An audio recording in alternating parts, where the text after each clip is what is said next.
Ustaz, mengapa Allah ciptakan Dajjal? Mengapa Allah ciptakan syaitan? Mengapa Allah ciptakan iblis? Saya buat pertanyaan kepada siswa, pelajar-pelajar, penuntut ilmu. Siapakah Raja Saudi Arabia? A. Sulaiman, B. Salman, C. Ahmad, D. Muhammad. Maka pelajar akan menjawab satu di antara empat. Dia kena pilih. Maka dia akan pilih Salman bin Abdul Aziz. Mengapa saya buat Sulaiman? Mengapa saya buat Ahmad? Mengapa saya buat Muhammad?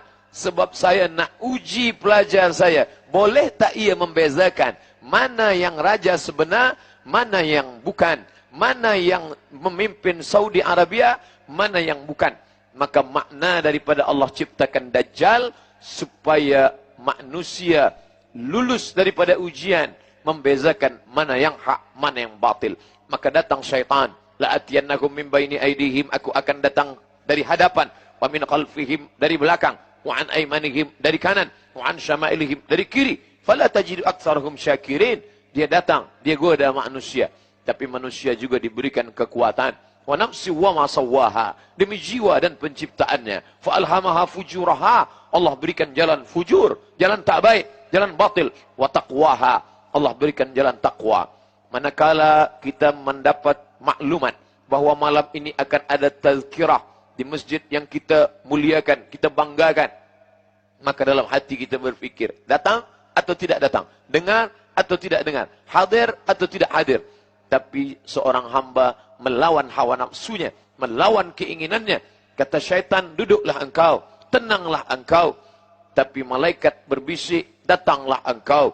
Bila engkau hadir di majlis ilmu, majtama'a qaumun fi baitin min buyutillah, sekelompok hamba berkumpul di rumah Allah, yatsluna kitab Allah, membaca ayat-ayat Allah, wa yatadarasunahu fima bainahum, mengkaji isinya.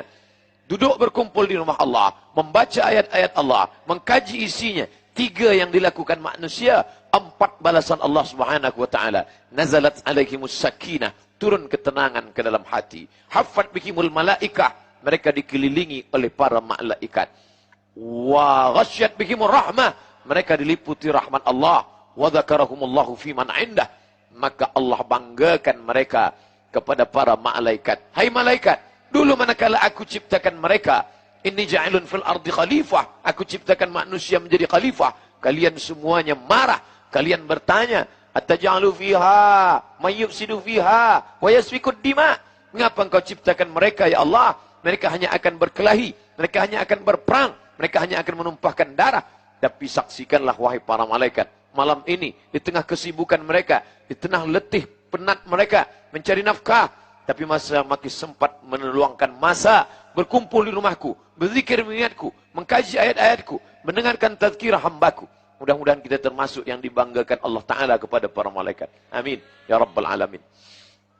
Mengapa Allah ciptakan ini Dajjal? Ini adalah ujian.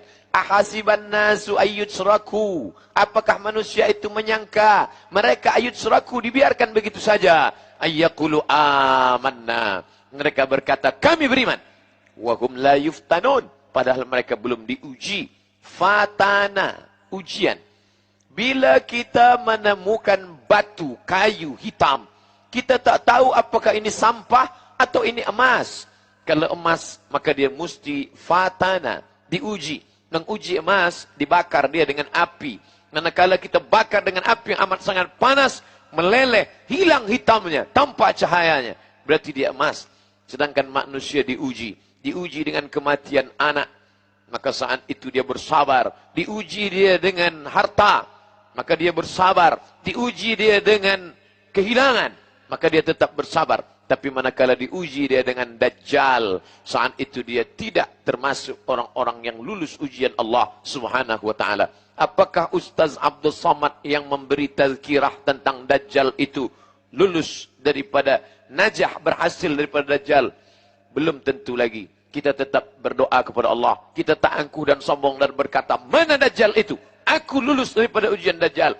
La yadkhulul jannah, tak masuk surga. Man kana fi qalbihi, sesiapa sahaja yang dalam hatinya mithqala habbatin min khardalin min kibrin, ada sombong sebesar biji sawi, angkuh, semua kerana pertolongan Allah.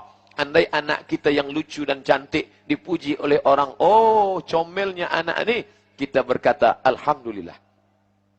Ucapan Alhamdulillah mengembalikan nikmat ini kepada Allah, menyelamatkan kita daripada hasad, menyelamatkan kita daripada takbur, menyelamatkan daripada penyakit ain.